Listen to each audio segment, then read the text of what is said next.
You know what I saw on your phone? Linda's voice sliced through the quiet like a blade between ribs, no warning, no tremor, no mercy. James flinched, lowering his newspaper. The living room smelled of coffee and clean laundry, but now the air reeked of betrayal. He looked at his wife, not the woman he'd shared a bed with for 42 years, but a stranger with burning eyes and clenched fists, as if she'd just stepped out of a war. You went through my phone again? He asked quietly, though fury crackled in every syllable. I went through it? Linda nearly laughed, but there was no joy in it, only scorched pain. James, you've been texting Melissa for months. Months. You were discussing how to cut me out of the will. The word cut hung in the air like ash after an explosion. James said nothing. This wasn't a question. It was a sentence. James and Linda Harper had been together since they were 25. They'd met at a mutual friend's wedding, fallen in love in one evening, he by her stubbornness, she by his quiet reliability. Married 6 months later. Their son, Mark, was born a year after that. They built a home, careers, a life, the whole package. But over the years, love turned to habit, habit to exhaustion, and exhaustion to resentment. Their son grew up, married, moved to another state. They were left alone in a house that now felt too big and too silent. Conversations grew clipped. Glances avoided. And now this. Did you think I wouldn't find out? Linda stepped closer, her voice trembling not from weakness, but from years of buried hurt. Did you think I'd just vanish like old furniture? I didn't want you to find out like this, James finally managed. Like what? Through secret texts with your own sister? With Melissa, the woman who's hated me since our wedding day? You let her in on this conspiracy. James looked away. He couldn't tell her the truth. Not yet. It's not what you think, he whispered. Oh, it isn't? Linda let out a sharp laugh.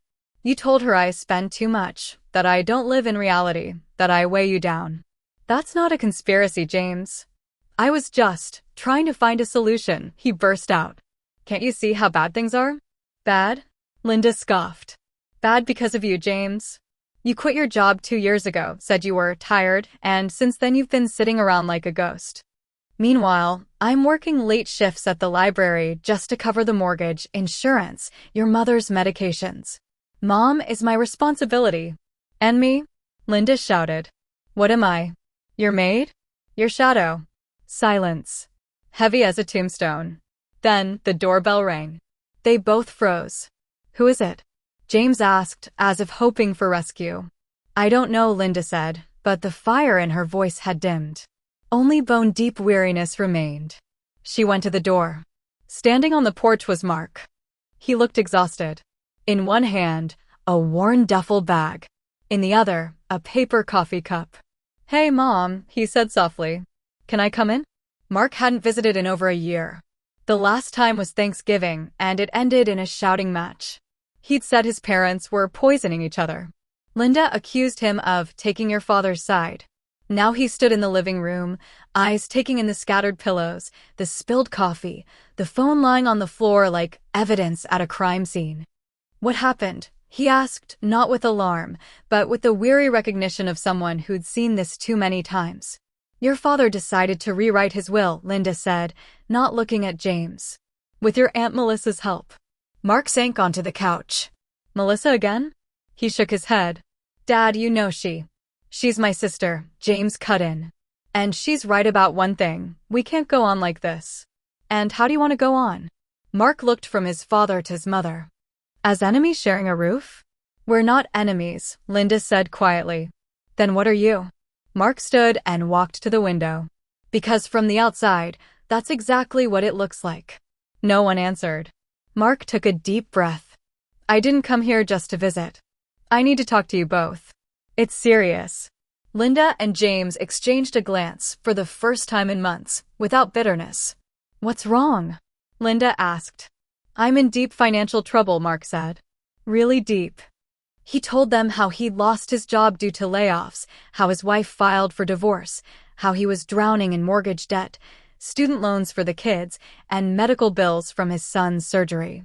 He'd sold his car, rented out rooms, but it wasn't enough. I need help, he finished. Not just money though, yeah, that too. But more than anything, I need you not to fight. Because I can't take it if you split up. Linda sank into an armchair. Why didn't you tell us sooner? Because you were already falling apart, Mark said. And I didn't want to be another weight dragging you down.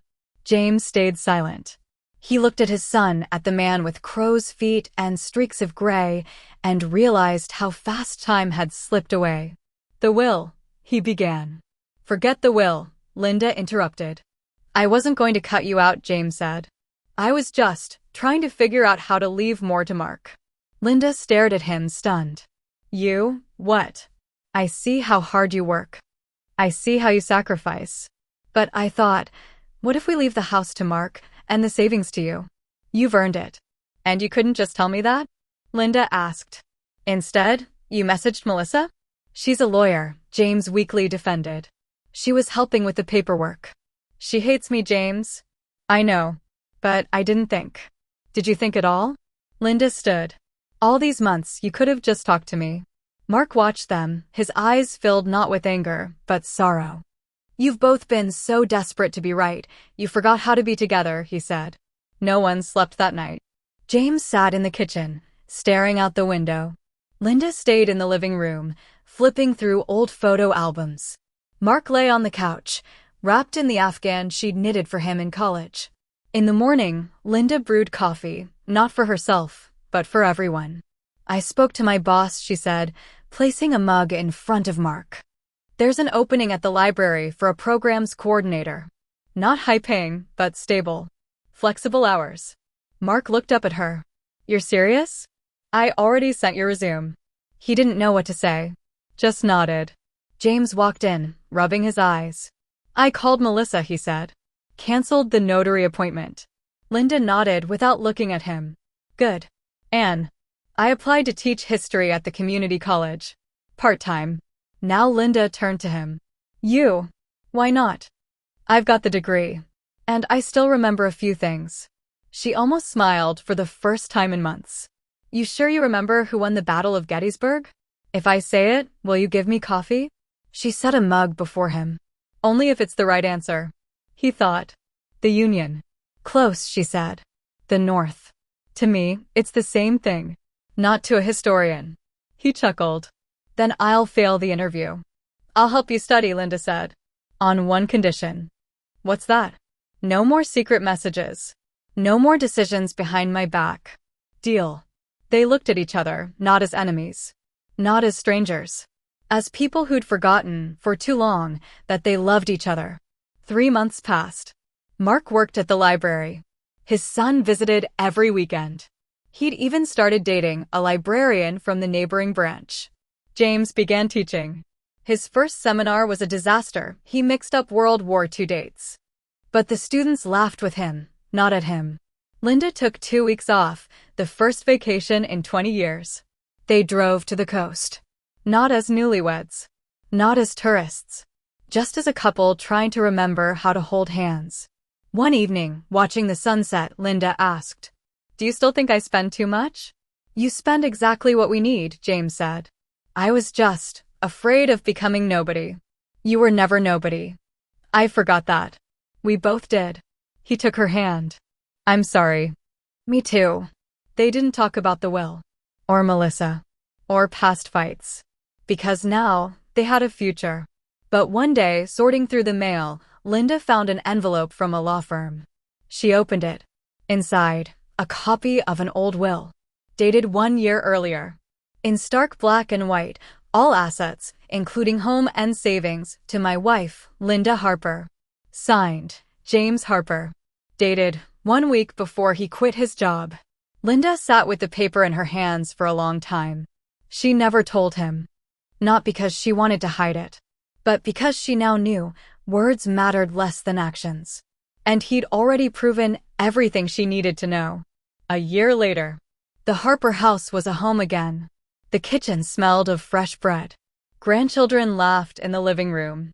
Mark read to his son while James helped Linda chop vegetables for soup. When she poured him wine, he said, Remember that day you asked what I saw on your phone? I remember. I was terrified I'd lose you. And I was terrified I'd lose myself. She smiled. We almost lost each other. But we didn't. He raised his glass.